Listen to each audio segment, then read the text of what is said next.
Cheap versus expensive motorcycle helmets. I have no clue how to pronounce this.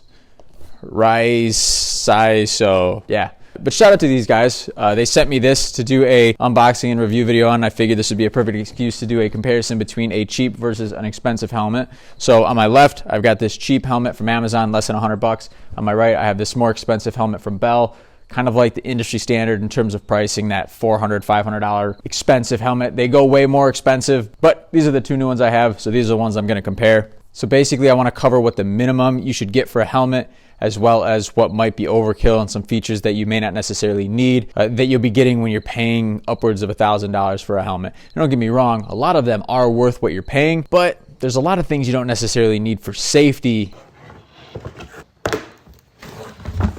Packaging, not too bad. That's pretty cool. Bell helmet.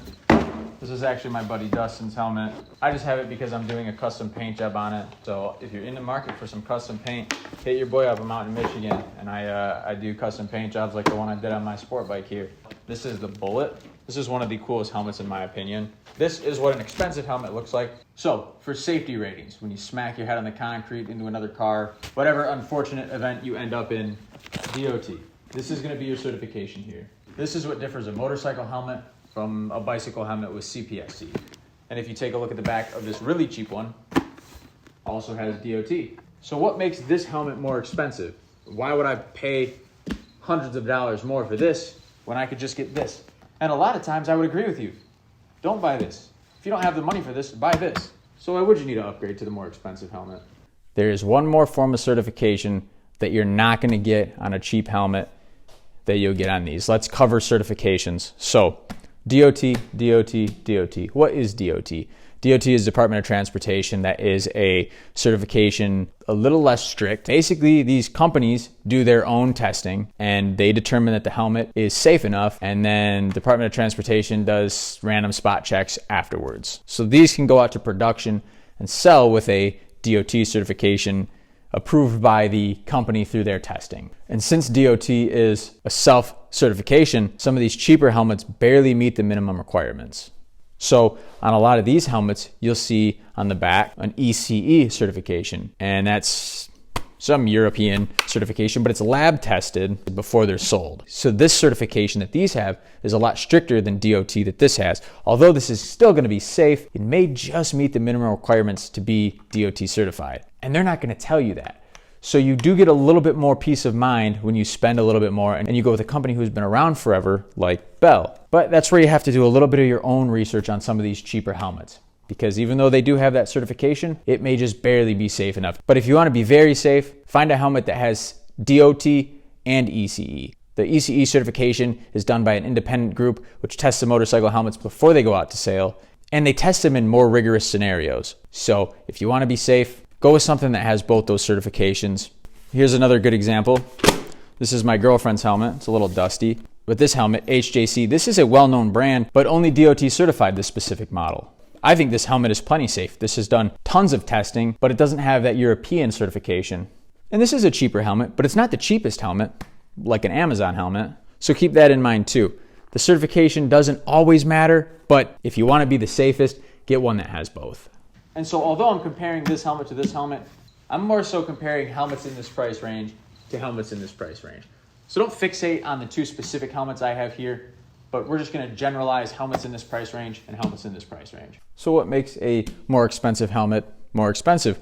Well, it comes down to materials and engineering and some other things, but essentially materials and engineering. Engineering in these helmets, it's not bad, but you're not going to get as good of technology in this in terms of airflow and fit, comfort, the way that the aerodynamics, things like that, all of that stuff goes into product testing, research and development. There's things that these companies pay for in order to make these helmets as good as they are that these companies just don't. They basically follow a cookie cutter blueprint and make these helmets.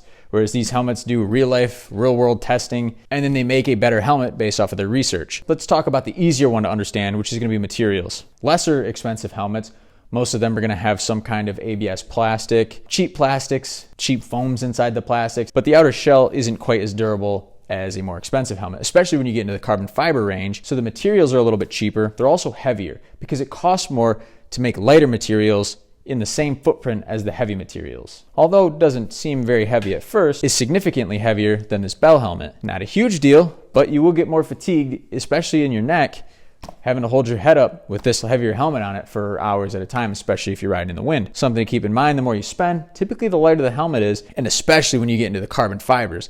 Now, carbon fiber is also going to be more protective. Even though they all may share that same DOT certification, a carbon fiber helmet is going to have a stronger outer shell. So let's talk about some other materials that we don't see on the outer shell that make something like this more expensive. Inside this helmet, you're going to have your basic foams. They won't be too uncomfortable, and you might not notice it right away. But over time, when you ride a helmet like this, it's going to start to break in a lot faster and also wear out faster.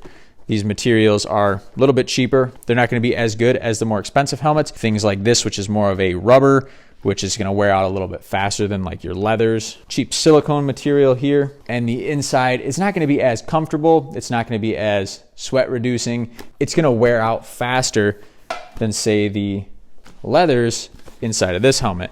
These are going to be a lot more comfortable. These are going to stay a lot cooler. These aren't going to just absorb a bunch of sweat and leave the inside of your helmet completely soaked. They're more comfortable. They look nicer.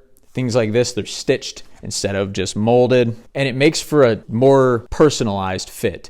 Whereas something like this is going to be, like I said, very cookie cutter. Something like this will form to your head over time. You'll break it in and it's going to feel like your helmet.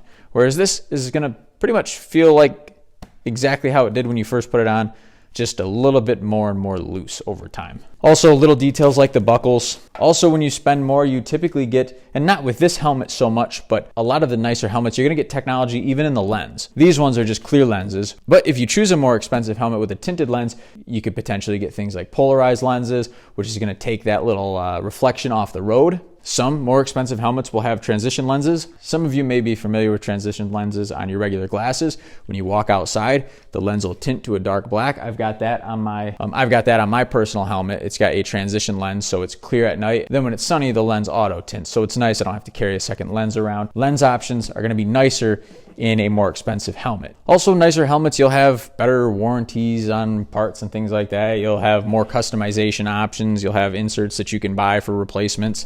But that doesn't mean that it's a complete night and day difference from some of these cheaper helmets. Some of these cheaper helmets have come a long way, and some of them, you can barely notice a difference between the cheap helmet and the nicer helmet. One thing I noticed right away is that it's loose down here, but it's tight up here.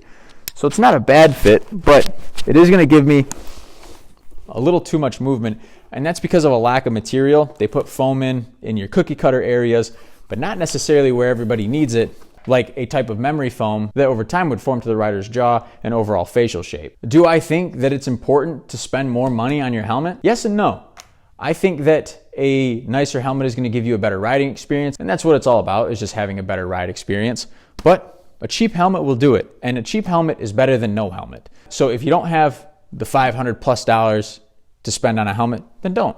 Get something that's going to be closer to that $80 to $100 range that has the DOT certification. This helmet for the price is not bad with all these features, and you get a light behind you. I don't know many expensive helmets that come with something like this. Even though it's cheap and kind of gimmicky, it's a cool feature to have. So final thoughts. Do I think you need to spend $1,000 on a helmet? No, absolutely not.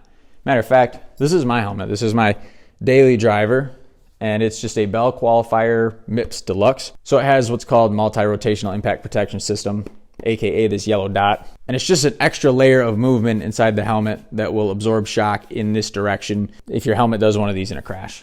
But it's not expensive. This does have a auto tinting lens, which I like, which is probably why I bought this helmet when I bought it, but I haven't felt the need to upgrade. Although it's a little heavy, strengthening my neck muscle a little bit.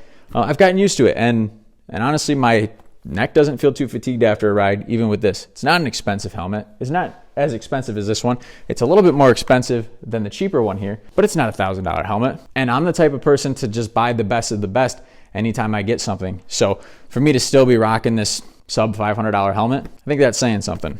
And honestly, if we're talking looks and artwork and things like that, you'll still get that in plenty of cheap helmets. Anyways, that's my take on cheap versus expensive motorcycle helmets. Hopefully this was helpful. If you have any questions, drop a comment below, and subscribe so you don't miss out on future content. Oh, and links to all these helmets will be in the description.